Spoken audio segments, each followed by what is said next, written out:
ওয়ালাইকুম আসসালাম ওয়া রাহমাতুল্লাহি ওয়া বারাকাতুহু। স্টুডেন্টস সকলে ভালো আছো? আমি আজিজুল হক, ইকরা আইডিয়াল স্কুলের সহকারী শিক্ষক। আমরা আজকে যে টপিকটা তোমাদের সামনে আলোচনা করব সেটা হচ্ছে বিয়োগ, অর্থাৎ কিভাবে বিয়োগ অঙ্ক করা যায় সেই বিষয়ে আমরা আলোচনা করব। সবাই প্রজেক্টর পর্দা দিকে খেয়াল রাখি। রেজার 37টি কাগজ ছিল। সকলেই আমরা বুঝতে পারছি যে কথাটা আমি বলছি। রেজার 37টি কাগজ ছিল। এখন আমরা 10টি করে যদি বান্ডেল করি তাহলে প্রথম 10, দ্বিতীয় 10, তৃতীয় 10, 3 10 কত হবে? 30। কত বাকি রইল? 7 বাকি রইল। এই যে এখানে দেখো 1 2 3 4 5 6 7, 7টা অংশ আলাদা রয়েছে। 30 আর হচ্ছে 7, কত হইল?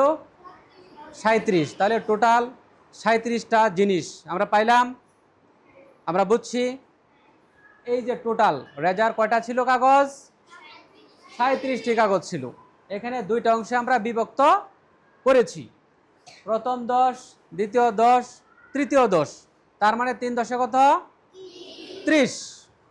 নিচের অংশে আমার 1 2 3 4 5 6 7, 60টি। 30 আর 7 37। ওকে, তাহলে টোটাল 37টি কাগজের হিসাব আমরা বুঝলাম। ওকে, নেক্সট। এখন আমার যে রেজা নামক ছেলেটি ছিল তার কাছে কয়টি কাগজ ছিল? 37টি কাগজ ছিল। সবাই কি বুঝছ?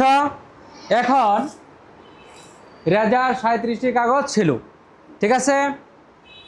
সে অর্থাৎ কে? রেজা। এর থেকে অর্থাৎ কোথা থেকে? 37টি কাগজ থেকে মিনাকে 14টি কাগজ দিল। কাকে 14টি কাগজ দিল? সবাই আমার দিকে তাকাও। কাকে 14টি কাগজ দিল? মিনাকে। কে দিল? রেজা দিল। কে দিল? রেজা দিল। কাকে দিল? মিনাকে দিল। কয়টা কাগজ দিল? 14টি কাগজ দিল। বুঝতে পারছো? 14টি কাগজ দিল। কাকে দিল? মিনাকে দিল। কে দিল? রেজা দিল। কে দিল? রেজা দিল। ওকে, এই যে এখানে আমার একটা বান্ডেল আছে, কত? 10। এখানে কত? 10। 10 আর 10 কত? 20। হ্যাঁ, ঠিক আছে, ওইটা এটা 10 10 10 কত হইল? 20। 1 2 3, 20 আর 3 কত? 23। 23 কোথা থেকে পাইলাম? এই 37টি কাগজ থেকে 14টি বাদ দিলে, অর্থাৎ বিয়োগ করলে কয়টি থাকে? 23টি থাকে। কয়টি থাকে? 23টি থাকে। এই হচ্ছে 23-এর হিসাব। সবাই বুঝছো? 10 আর 10 কত? 20। আর হচ্ছে 1 2 3 মানে 3। 20 আর 3 কত? 23। এখন 14টির হিসাব দেখো। এই যে 14টি যে আমি দিলাম তার হিসাবটা দেখো। এই যে 10, 1 2 3 4, 10 আর 4 কত? 14। এখানে হচ্ছে 14টির হিসাব। সবাই বুঝছো? 14টির হিসাব, 23টির হিসাব, আর টোটাল হচ্ছে 37টির হিসাব। ওকে, সবাই বুঝছো তো? ধন্যবাদ। হ্যাঁ, ফাতেমা করিম, তুমি বলো রেজার কাছে কয়টি কাগজ ছিল? 37টি। 37টি কাগজ। মিনাকে কয়টি কাগজ দিল? 14টি। 14টি কাগজ দিল। এখন কয়টি রইল? 23টি। 23টি। ওকে, ঠিক আছে। মিনার কাছে কয়টি কাগজ আছে? 14টি। 14টি। থ্যাংক ইউ, তুমি সুন্দর বুঝেছো, ধন্যবাদ তোমাকে। এখন আমরা পরবর্তী স্টেপে চলে যাব, অর্থাৎ বাকি অঙ্কটা আমরা শেষ করব, ঠিক আছে। সবাই খেয়াল করি, দেখো আমাদের 14টি কাগজ ছিল কার কাছে? মিনাকে দিলাম আমরা, ঠিক আছে। তাহলে এখানে এই যে 23টি কাগজ আমরা পাইলাম। কিভাবে পাইলাম? মিনাকে 14টি দেওয়ার পরে, তাই না? সকলে বুঝছো? মিনাকে 14টি কাগজ দেওয়ার পরে আমরা কয়টি কাগজ পাইলাম? 23টি কাগজ। এই 23 আমার রইল, ঠিক আছে। কোথা থেকে পাইলাম? 37 থেকে 14টি বাদ দেওয়ার পরে। ওকে, এখন এ হচ্ছে 14টি। এই 14টি কাগজ কার? মিনার। এই 14টি কাগজ কার? মিনার। আর রেজার রইল কয়টি? 23টি। সকলে বুঝছো? ওকে, এখন দেখো উপরে যে হেডলাইন লেখা আছে, গাণিতিক বাক্য লিখি 37 বিয়োগ 14। এটা হচ্ছে একটা গাণিতিক বাক্য। এটা হচ্ছে একটা গাণিতিক বাক্য। কিভাবে হিসাব করা যায় তা ভেবে দেখি। এখন আমরা কিছু চিন্তা ভাবনা করে কাজটা করব। আমি গণনা করে 37টি থেকে 14টি এক এক করে সরিয়ে নিই। কয়টা করে সরিয়ে নিব? একটি একটি করে। কয়টা করে? একটি একটি করে। এই যে দেখো এখানে 1 2 3 4 5 6 7 8 9 10। প্রথম সারিতে কয়টা আছে? 10টি। দ্বিতীয় সারিতে কয়টা হবে? 10টি। তৃতীয় সারিতে কয়টা হবে? 10টি। 3 10 কত? 30। এখানে আছে 60টি। তাহলে কোথায় কত হলো আমার টোটাল? 37টি। এখন দেখো আমি একটা একটা করে সরিয়ে নিব।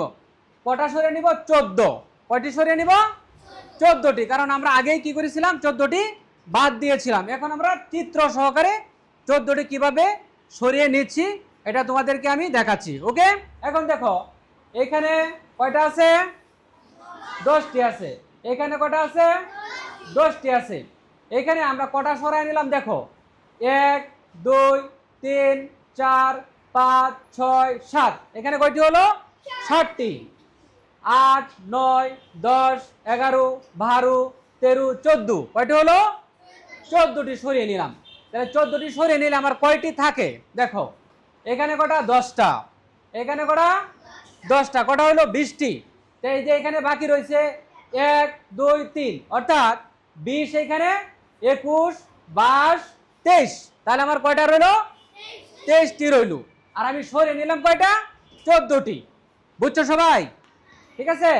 তাহলে টোটাল মিলে এইখানে দেখো 14 হচ্ছে 1 দশক ও 4 একক, অর্থাৎ 1 দশক মানে কি 10। ঠিক আছে।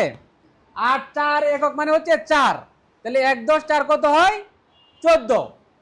আমি 3 দশক, 3 দশক মানে কি 3 গুণ 10, অর্থাৎ 3 10 30। আর হচ্ছে 7 একক মানে হচ্ছে কি 7, অর্থাৎ 37। এই 37 থেকে আমরা কি করলাম? এই 14, অর্থাৎ 1 দশক 4 মানে হচ্ছে 14। 1 দশক হচ্ছে 10 আর হচ্ছে 4 14। ঠিক আছে। আর 3 দশক মানে হচ্ছে 30 আর হচ্ছে 7 মানে হচ্ছে 37। এই 37 থেকে আমরা সরিয়ে নিলাম কত? 1 দশক আর 4 মানে 14। 3 দশক আর 7 মানে হচ্ছে 37, অর্থাৎ 37 থেকে আমরা 14 সরিয়ে নিলাম। এই যে চিত্র সহকারে যে কিভাবে একটা একটা করে সরিয়ে নিলাম আমি তোমাদের দেখিয়ে দিলাম। বুঝছো সবাই? সবাই বুঝছো তো? ওকে, ধন্যবাদ। এখানে দেখো 2টা চিত্র আছে, এই একটা চিত্র, এই আরেকটা চিত্র। এই চিত্র থেকে কি আমরা বুঝতে পারবো না? বুঝতে পারবো। এই যে এখানে কটা আছে আমার? 10টি। এখানে কটা আছে? 10টি। ঠিক আছে। এখানে কটা আছে? 3টি। একই রূপের এগুলো, তাই না? যেহেতু একই রূপের, একই চেহারার, এগুলো আমরা একত্রিত করব, অর্থাৎ 10 10 20 আর হচ্ছে 3 23। আর যেগুলো আলাদা করলাম এগুলো দেখো চেহারা বা রূপ একই রকম। এই যে এখানে 10টি, এখানে হচ্ছে 4টি, 14টি। বুঝছো সবাই? যেগুলো বাদ দিলাম এগুলো হচ্ছে এই চেহারার, আর যেগুলো রইল এগুলো হচ্ছে এই হলুদ বর্ণের। বুঝছো সবাই?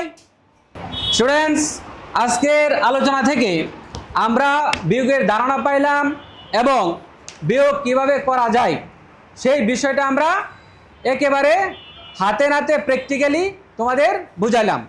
এখন তোমরা সকলে তো বুঝছো ভালোভাবে? ঠিক আছে। আজকে তোমাদের এই ভালো বোঝার জন্য ধন্যবাদ এবং আগামী ক্লাসের প্রত্যাশায় সকলকে আবার ধন্যবাদ জানিয়ে আমি আজকের মতোই আমার ক্লাস শেষ করছি। আল্লাহ হাফেজ।